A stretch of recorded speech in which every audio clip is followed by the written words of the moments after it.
स्वागत है मेरी फेरी टेल एडवेंचर में। बहुत दूर सितारों से सजी एक जादुई ज़मीन थी, नूरिस्तान। वहाँ हवा में दुआएं गूंजती थीं और नदियाँ रोशनी की तरह बहती थीं। वहीं रहती थी एक खूबसूरत और रहस्यमयी राजकुमारी, महनूर, जिसका मतलब था चांद की रोशनी। महनूर कमरजादी वंश की आखिरी वारिस थी, एक ऐसी राजवंशीय लाइन जो सदियों पहले चांद की आत्मा, रूह ए कमर की कृपा से पवित्र हुई थी। वो एक हवा में तैरते क्रिस्टल जैसे महल में रहती थी, शीशा महल ए आसमानी। लोग उसे प्यार करते थे, पर उसके दिल में एक गहरा अकेलापन था। जब वह पैदा हुई थी, एक जलन से भरे जादूगर जुल्फ़िकार ए साया ने उसके माता पिता को एक श्राप देकर उन्हें जिंदा क्रिस्टल की मूर्तियों में बदल दिया था। राजकुमारी की परवरिश आध्यात्मिक और जादुई प्राणियों ने की। उसके सबसे बड़े मार्गदर्शक थे आलिम बाकिर, एक प्राचीन जिन्न जो एक विशाल सफ़ेद उल्लू की शक्ल में प्रकट होता था। वो हमेशा कहता था, दिल की खामोशी सबसे गहरा जादू होती है। जब महनूर के 21वें जन्मदिन का समय आया, आसमान अजीब संकेत देने लगा। चांद एक सीध में आ गए, कमर ए रूहानी और कमर ए झबी। ऐसा संयोग 1000 साल में एक बार होता था। उसी रात उसके महल के चांदनी बाग में एक रोशनी का घेरा बना और वहां से निकले दो रहस्यमयी प्राणी। एक था एक काला कुत्ता जिसकी खाल पर असली सितारे टिमटिमा रहे थे। दूसरा था एक चांदी सी सफ़ेद बिल्ली जिसकी आंखों में अर्धचंद्र झलक रहा था। दोनों ने राजकुमारी के सामने सिर झुकाया और एक साथ कहा, अम्मी। कुत्ते ने अपना नाम बताया, नज्म, तारा, और बिल्ली ने अपना नाम बताया, कमरिया, चांदनी। वे कोई आम जानवर नहीं थे, वो महनूर की आत्मा के टुकड़े थे। उन्हें रूह ए कमर ने भेजा था ताकि वे महनूर की रक्षा करें और उसकी तकदीर को पूरा करें। नज्म के पास थी शोलाए हैबत, हिम्मत की अग्नि, और कमरिया के पास नकाबे याद, स्मृति का पर्दा। लेकिन जैसे ही वे आए, महनूर की तकदीर के अंधेरे दरवाजे खुल गए। बहुत दूर तह ए तारीक नामक एक धुंधली घाटी में जुल्फ़िकार ए साया जाग गया। अब वह एक इंसान नहीं रहा था, बल्कि अंधेरे और धुएं से बनी एक आत्मा था। वो दिले कमर, यानी चांद का दिल, पाना चाहता था। एक शक्ति जो सिर्फ महनूर के भीतर थी। महनूर, नज्म और कमरिया ने एक लंबी और जादुई यात्रा शुरू की। उन्हें 7 रहस्यमयी लोकों से गुजरना पड़ा।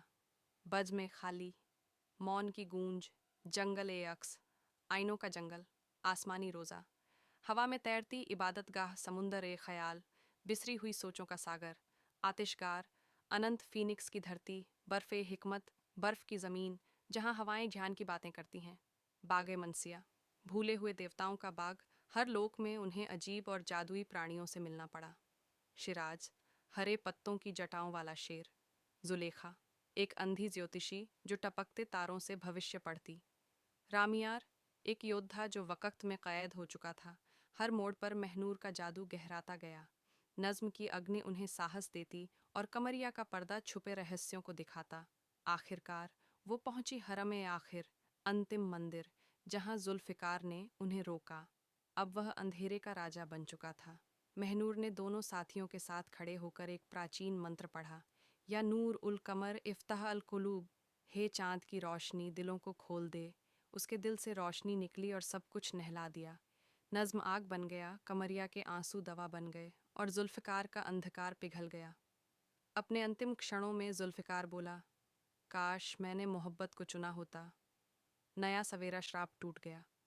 महनूर के माता पिता फिर से इंसान बनकर जी उठे। महल रोशन हुआ। लोग फिर से सपने देखने लगे। महनूर अब मल्लिका ए नूर बन चुकी थी, रोशनी और प्यार की रानी। नज्म और कमरिया अब भी उसके साथ रहते हैं, न केवल साथी बल्कि उसकी आत्मा का हिस्सा बनकर। कहा जाता है कि जब भी पूरा चांद होता है, आप महल के बाग में एक तारे जैसा कुत्ता और चांदनी जैसी बिल्ली देख सकते हैं, जो चुपचाप सपनों की रखवाली करते हैं। और जब भी महनूर चांद की ओर देखती है, वो सुनती है, तुम सिर्फ एक भविष्यवाणी नहीं हो, तुम मोहब्बत हो, और वही सबसे बड़ा जादू है। नूरव्यू सिटी की भागती दौड़ती दुनिया में, जहाँ रोशनी आसमान छूती थी और सड़कें कभी नहीं सोती थीं, वहीं कहीं एक साधारण सी दिखने वाली लड़की रहती थी, माही कमर। अब वो न तो रेशमी जोड़े पहनती थी, न ही उसके सिर पर कोई ताज था। उसकी दुनिया अब किताबें, मोबाइल फ़ोन और कॉलेज की टेंशन में घूमती थी। लेकिन एक चीज़ थी जो उसे बाकियों से अलग करती थी, चाँद। जब भी शहर की भागती जिंदगी के बीच उसे चाँद दिखता, उसका दिल अजीब तरीके से धड़कने लगता, जैसे कोई भूला बिसरा गीत उसे बुला रहा हो। माही अपने माता पिता डॉ. समीरा कमर और प्रोफेसर लैला कमर के साथ रहती थीं। दोनों विज्ञान के क्षेत्र में बड़े नाम थे, जो कॉस्मिक एनर्जी और चंद्र तरंगों पर रिसर्च करते थे।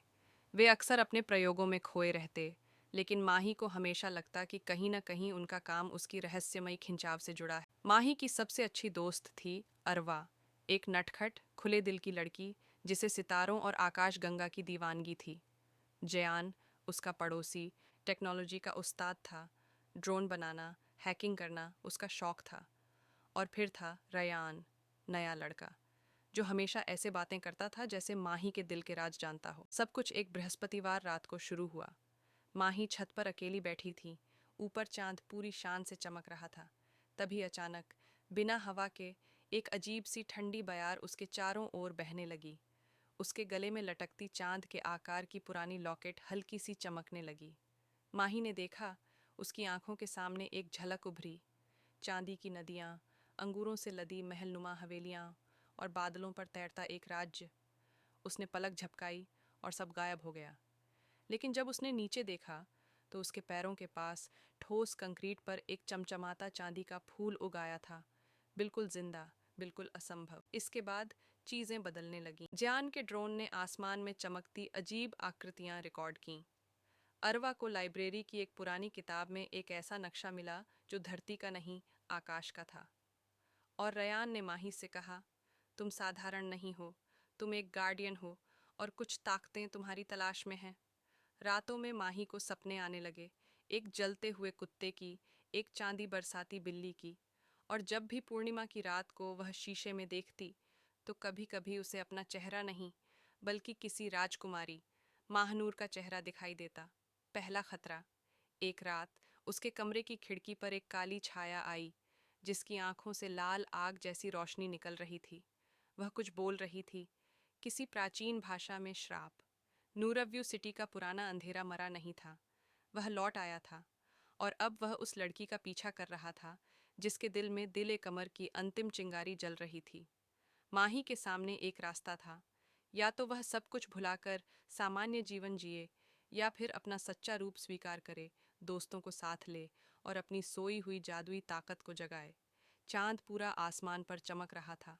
माही ने अपने लॉकेट को पकड़ा, जो अब दिल की धड़कनों के साथ धड़क रहा था, और फुसफुसाई, मैं तैयार हूँ। रात ने उसकी बात का जवाब एक चुपचाप बहती चांदी की हवा के साथ दिया। रात फिर से चमक रही थी। नूरव्यू सिटी के ऊपर आसमान में एक अजीब सा तारा चमक रहा था।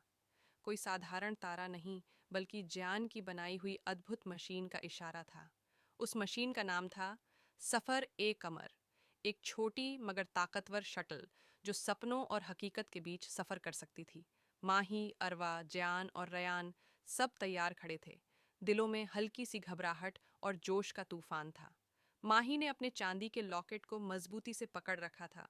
जैसे ही वो मशीन में बैठे, ज्ञान ने बटन दबाया और एक नर्म सी गूंज के साथ वो सब रोशनी के तूफान में लिपट गए, आंखें बंद, दिल तेजी से धड़कते हुए। और फिर जब माही ने आंखें खोलीं, तो वो लोग चांद पर थे। चांद की सतह चमक रही थी, जैसे किसी प्राचीन महल की फर्श। नीचे दूर तक फैले पारदर्शी बादलों जैसे मैदान थे, और ऊपर एक सुनहरा, आधा खुला दरवाजा धीरे धीरे झूल रहा था। उस दरवाजे के पार माही ने एक दुनिया देखी, वही जानी पहचानी दुनिया जो वो हमेशा अपने सपनों में देखती थी। शीशे का आसमानी महल, चांदी के पेड़, नीलम की झीलें। धीरे से रयान बोला, ये तुम्हारा असली घर है, महानूर। माही का दिल जोर से धड़कने लगा। उसका लॉकेट चमकने लगा। एक पल में हवा में पुरानी कस्में और भुली हुई मोहब्बतों की फुसफुसाहट गूंजने लगी। माही ने अपने दोस्तों की तरफ देखा। अरवा, जयान, रयान, सबकी आंखों में गर्व और खुशी चमक रही थी। मुस्कुराते हुए माही ने कदम आगे बढ़ाया और सुनहरे दरवाजे के पार चली गई। चांद की धरती पर उसके कंधों से चांदी के पंख निकल आए। उसका पहनावा बदल गया, वही चमचमाता सफेद गाउन जिसमें नीलम जैसे तारों की कढ़ाई थी। उसके बालों में चांदनी की किरणों से फूल खिल उठे और उसके दिल के अंदर एक पुरानी मगर शक्तिशाली रोशनी जाग उठी। दिले कमर अपनी पूरी शान से धड़कने लगा। अब माँ ही फिर से महानूर बन चुकी थी, चांद की पवित्र राजकुमारी, सपनों की रक्षक। कहते हैं कि नूर ऑफ व्यू सिटी की शांत रातों में जब चांद सबसे तेज चमकता है, तो कभी कभी किस्मत वाले लोग आसमान में एक सफ़ेद रेखा उड़ती हुई देख सकते हैं, जैसे कोई लड़की चांदनी में उड़ रही हो। और अगर आप दिल से सुने तो शायद आपको हल्की सी हंसी की गूंज भी सुनाई दे।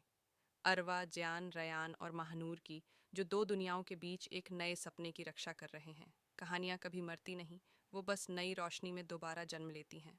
माँ पापा से प्यार करने वाले बच्चे चैनल को ज़रूर सब्सक्राइब करें। धन्यवाद।